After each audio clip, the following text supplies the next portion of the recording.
Sveiki visi, su jumis aš Andrius Jespeks ir šiandien mes bandysime paieškoti pigesnių ausinių, ką darėme vakar per streamą, tai labiau turiu omeny nuo 50 iki 100 eurų sumoje, bet pamatysite, kad netgi to nepasieksim. Ką mus iškart stebina, tai yra iš Cooler Master ausinės pavadinimu Pulsar. Tai va, jos tikrai yra labai geros ir jas aš siūlyčiau, man atrodo, asmeniškai, vien tik dėl savo kainos 47 eurų. Jūs galite labai daug, tai yra nemažai metalo, ką iškart galima vertinti kokybės aspektų, taip pat yra atjungiami kabeliai ir ausinių, ir mikrofonas yra atjungiamas, kas labai tikrai patogi funkcija yra ir na kągi, gal kuriem patenkinti jos šviečia. Einant toliau, mus stebino Logitechas, taip pat turi savo pigesnių produktų liniją, visai neblogų pasiūlymų, yra G231, jeigu pažiūrėsit, šiek tiek brangesnis ausinės, siūlo tą pačią Logitecho kokybę, bet nelabai daug ką praranda, tai šiek tiek pagalvėlių medžiaga yra prastesnė, gal mikrofonas nežibės tiek, kiek geresni produktai, bet tiesiog jos yra lengvesnės, patrauklesnės ir tikrai siūlo jums kažką.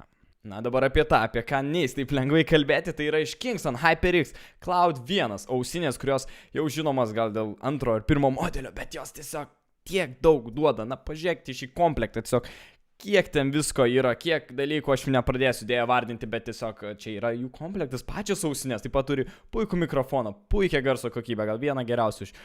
žaidėjų skirtų ausinių ir taip pat tas metalo buvimas, tas tiesiog patvarumas jų, na tiesiog negaliu jų nesiūlyti dar už šią kainą. Na, jeigu aš jūs blogai įtikinau dėl Cloud 1, tai galite pažiūrėti, tarkim, Logitecho G230, ką aš vadinčiau iš šių linijos geriausios ausinės, todėl kad jos neprikiša nereikalingų funkcijos, gal nuo patų, jeigu prisimint pigesnių ausinių modelių, pagerina tas detalės, kurios gal šiek tiek trūko, tarkim, įdėjo mikrofoną, kuris turi pašalinio garso pašalinimą, gal šiek tiek pagerino tą korpuso dizainą, jos galbūt labiau skirtos žmonėm, kurie ieškotų lengvesnių ausinių. Dabar nuraminsiu visus Razerio fanus, kurgi tie krekenai, kas čia atsitiko, jų nieks nededa, jie tokie blogi. Na, nesiūlau jų labai, bet štai yra modelis, toks mano pasibėdas Razer Kraken Pro V2, kuris tiesiog taip natūraliai juoda spalva, taip įkyriai nelenda kaip ta žalioji ir turi neblogą dizainą, metalo yra irgi, kuris duos tą patvarumą, ko gal paprastieji krekenai nelabai pasižymi, taip pat pakalvėlių storumas, nežinau, kam jos gali atrodyti nepatogios ir kokybė garsų, jos tikrai patobulėjo, tai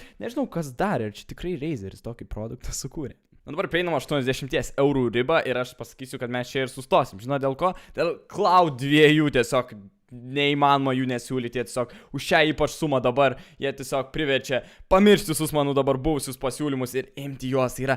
tas pats, ką turėjo Cloud 1, yra tas nerealus komplektas, tas puikus dizainas, bet jie duodam dar daugiau, tai yra ir 7.1 surroundą, ir tą mikrofoną patobulinta, tai